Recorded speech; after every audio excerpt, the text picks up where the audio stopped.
Hello everyone, this is Panzer J coming back with a new video. This one's going to be a little bit different than previous videos that I've put out on Global War 36 and 39.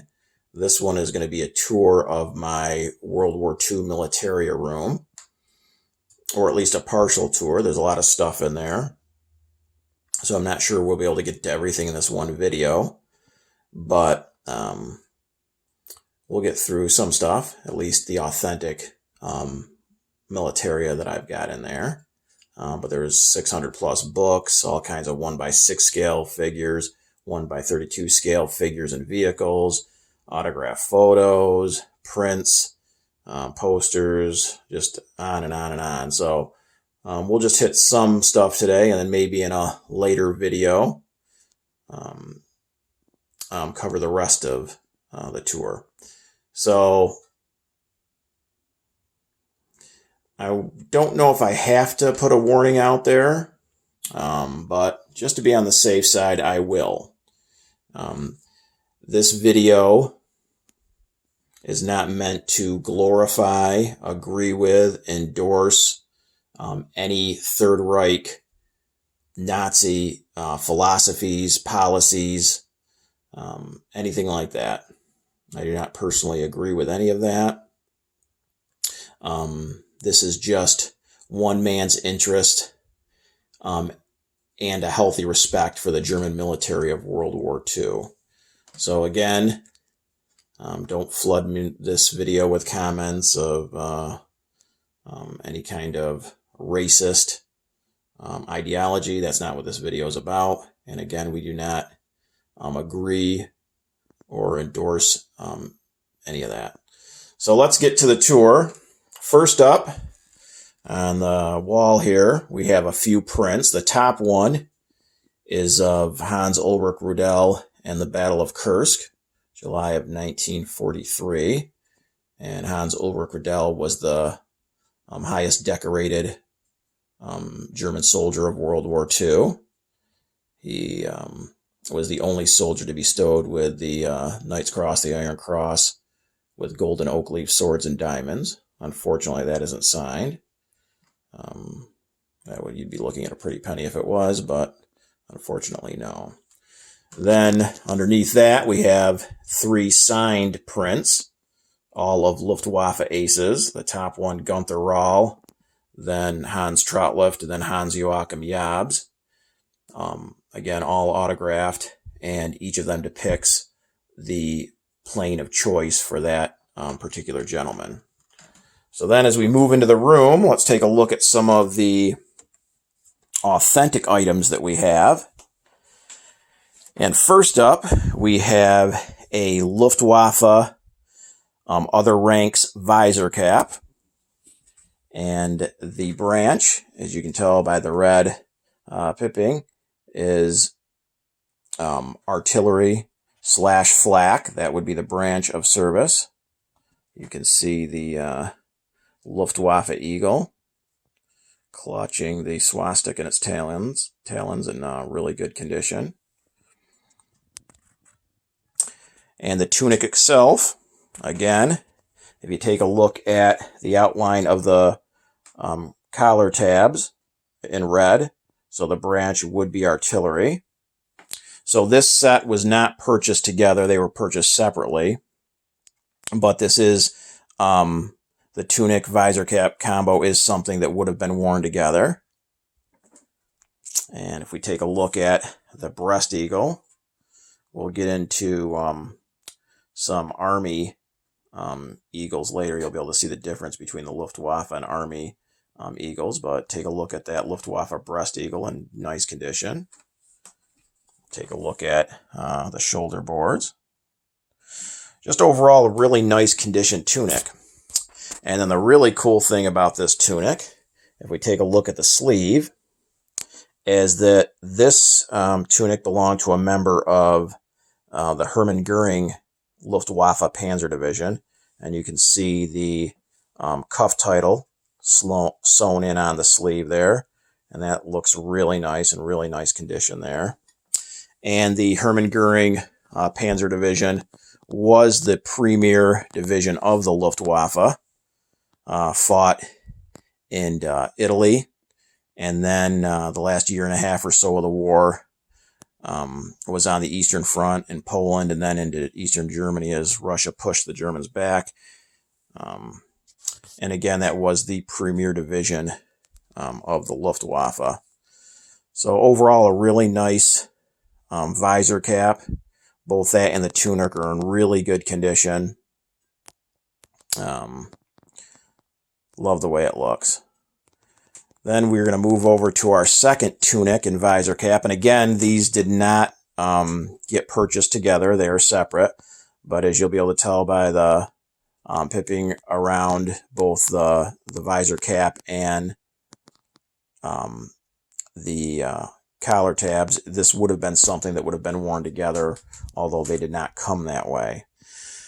So this Tunic and visor cap are for a Nazi party official. He would have been an Ort level leader, so basically a district leader in one of the German provinces during the war, or maybe pre-war. And if we take a look at, zoom in a little bit here on the collar tabs, you see the eagle. You see the grayish blue around the collar tabs, which that indicates that it is Ort level leader. And that is the same grayish blue that is on the visor cap as well. If we take a look here, again, the eagle in really nice condition, still has quite a bit of the finish to it.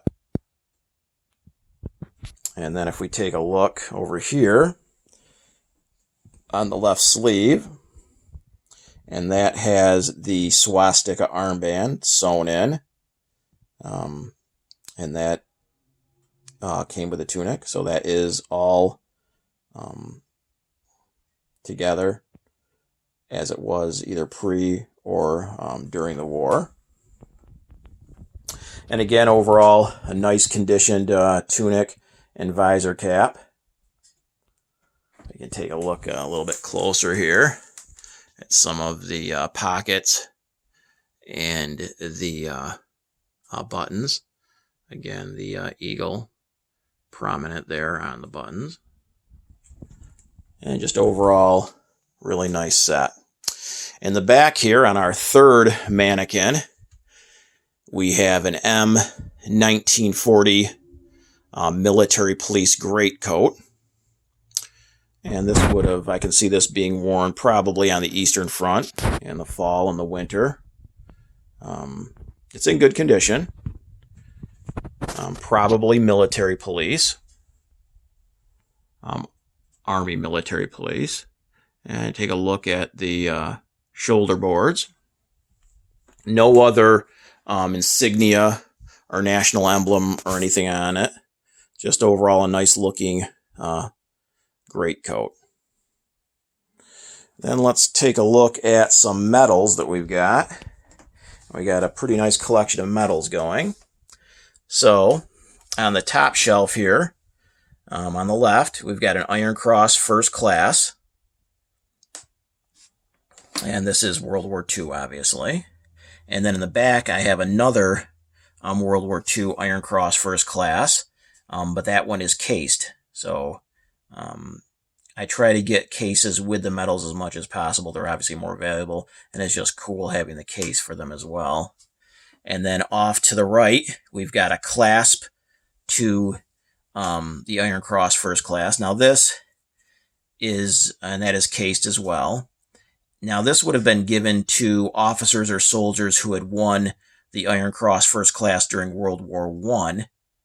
And now, because of valor, they would have then been given a clasp, which is what this is, with 1939 underneath the eagle there. And that is the clasp to the Iron Cross First Class. And off to the right of that, on the black and white ribbon, is a clasp to the Iron Cross Second Class. Again, 1939 underneath the eagle and swastika. And the same thing, if an individual had won the Iron Cross second class during the First World War, he would have then been given this clasp in the second. Then down below, we've got 2 World War II Iron Cross second classes with ribbons, both in really nice condition. Going down to the next shelf,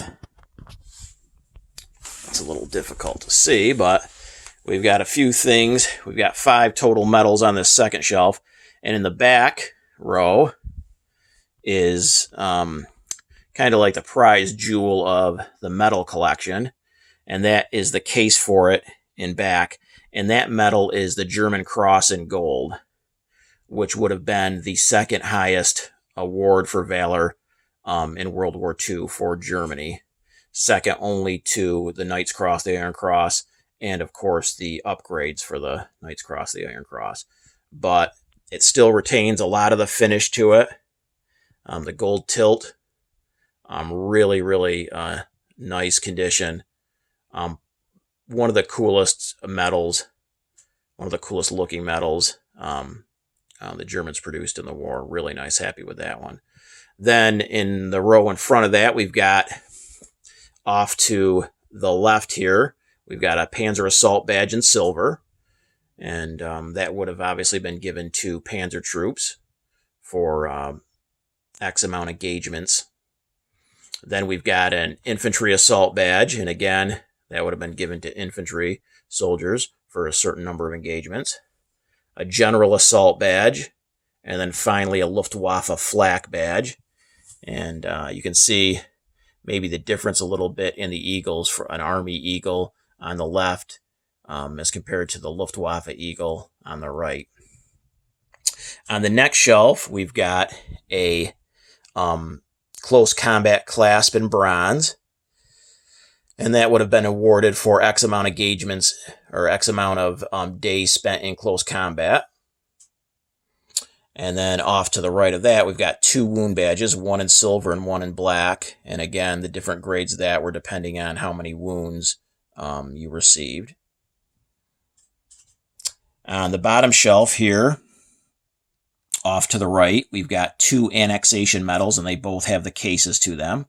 One is the Czechoslovakian Annexation Medal, and one the Austria Annexation Medal. And those would have been given to soldiers who participated in the annexation of those 2 countries in 1938 and 1939. And then off to the left of that, we've got 2 more medals. The one here in the middle on the brown and white ribbon is a Westwall Medal, and that would have been given to soldiers who served on the Western Front at the beginning of the war. And then finally over here on the left with ribbon, we've got a Eastern Front Medal. And again, that would have been awarded, given to soldiers who participated in Operation Barbarossa, the assault on the Soviet Union. And that covered the first, I believe, 6 months of the war. So if you had spent time on the Eastern Front anytime June through December of 41, you would have been entitled to that medal. So that's a few of the medals we got. Most of them. There's a few other miscellaneous ones hanging around, but that's the medals. Except for this up here. And this is really cool. I like this set. Now this is a grouping of medals and awards to a specific soldier. And I do have the documentation for that soldier.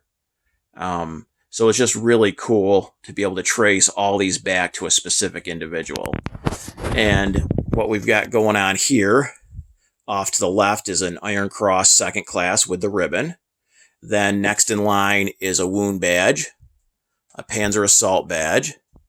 Then we've got 2 4-year Army Service Awards. And then finally the Austrian Annexation Medal. And we've got, as you can see up top, those two cases with the 4 were for the 2 4-year service medals. And then the other one is for, off to the left there, is for the Austrian Annexation Medal. And we also have the ribbon that would have been worn on the Tunic for those medals. Also have a couple of stick pins and then a ring from this gentleman. So a really, really cool set. Just think it's neat that you can, like I said, trace these medals back to a specific person. Down here in this case, we got a couple of authentic items. We've got a belt with buckle. And as you can see on the buckle itself, it's in really good condition. Still retains pretty much all the finish. Nice looking eagle. And this would have been a belt and buckle that would have been worn by a political leader. And it could easily go with the Ort level leader's tunic and visor cap I've got. So one day, hopefully, get a pair of trousers for that and be able to complete the entire uniform. I think that'd be really cool. Then up top, we've got a Hitler Youth dagger. In decent condition. Wouldn't mind getting a new one. It comes with a scabbard as well. Unfortunately, the motto on the blade is completely rubbed off. So because of that, that really makes me want to get a new one in a little bit better condition, but we'll see down the road. Then we're going to move over to some of the caps and helmets. I don't have actually any steel helmets at this point, so hopefully down the road that'll be a purchase. But the first one we're starting out with is an Africa Corps helmet. As you can see on this side, it's got the Army Eagle with swastika in its talons in really good condition. And if we go ahead and turn it around here, you'll see on this side the Army emblem. So on one side would have been the eagle and swastika, and on the other, the emblem and the colors of the Army. And this would have been something worn by Rommel's Africa Corps in 1941 or 42 or 43. So, and that's in really good condition. Then we're going to get to some of the visor caps we got. This first one is a Luftwaffe Visors Cap. And obviously you can tell by the Luftwaffe Eagle, again, clutching the swastika. And the pipping in this is in yellow, which would have been for a signal communication branch of the Luftwaffe. And this is, again, an other ranks visor cap, which we'll get to some officer ones in a minute here, and you'll be able to tell the difference from an other ranks and an officer's cap. Then next we've got an Army visor cap, again, other ranks. If you take a look, if you kind of compare the two eagles there, you can see the difference. The Luftwaffe on the right and the Army on the left. And again, this one is in yellow. And that would again be for Army signal communication branch. Then we're going to get to our first officer's visor cap. And you can see with the cords, that would tell you that it was an officer's cap. And this one is in red, so the branch of service would be Army Artillery Branch. And again, a nice looking eagle. Next, we have another officer's visor cap, and this one it's a little hard to tell. This looks like black, but it's actually a darker green, and that is for Pioneer Branch, or in English for engineers. So that would be for the engineers. And if you take a look at these two eagles, you can see some difference here. These are the metal, and which I prefer. I think those look better. But then they also had ones that were sewn on. And not that they look bad, but I just prefer the metal eagles. But you can see the difference in the two there. Then next we have a other ranks visor cap. And this one, again, it's a little difficult to see. That looks kind of red, but it's really pink. And this one is for the Panzer Branch. A little rough condition. The eagle is isn't as vibrant, doesn't have as much of the finish to it. But I really like that it's from the Panzer Branch. That's really cool. And then the last two visor caps we've got are both from the same branch. They're Army. And as you can see, one is officer with the cords. One is other ranks. And white on both, as you can see. And that is the infantry branch. So you've got an officer's and an other ranks visor cap from the infantry branch of the Army. And that pretty much covers the visor caps. And as I'm running out of time here, I'm going to have to end this tour. So just take a quick look around at the rest of the room. A lot more to get through. As you can see, we've got several curio cabinets full of 1x32 scale stuff. And that's all it's the major companies. King and Country, First Legion, Collector Showcase. All the big companies are represented. So a lot of cool 1x32 scale stuff, which, like I said, we'll get into and look at a little bit closer in another video. And then up top real quick, we've got a bunch of 1x6 scale figures. And those are from 3R, which is a really, really nice company. They make excellent products. Not only are the face sculpts like pretty much spot on for each figure, but the equipment, the accoutrements, again, just the highest quality, and so and pretty much exactly what the actual stuff looked like, the actual even men looked like. So we got a bunch of those. I usually try to get a couple of each, one to keep in the package and one to open. So we'll go through all those. And then we got some more stuff over here, some statues, some of the 1x6 scale figures that are opened. We've got some of the prints up in the walls. We've got some of the prints that I don't have room for in frames. And then in this closet, it is completely full with more 1x6 scale figures. These ones are dragging, and there's like 300 figures in there. It's like ridiculous. I need a bigger house or another room or both. I don't know. But I hope you enjoyed this tour. We'll be back with another video to finish the tour. And again, I'd like to end this video on please don't flood me with negative comments. Again, I'm not endorsing any kind of Nazi philosophy, any Nazi policies.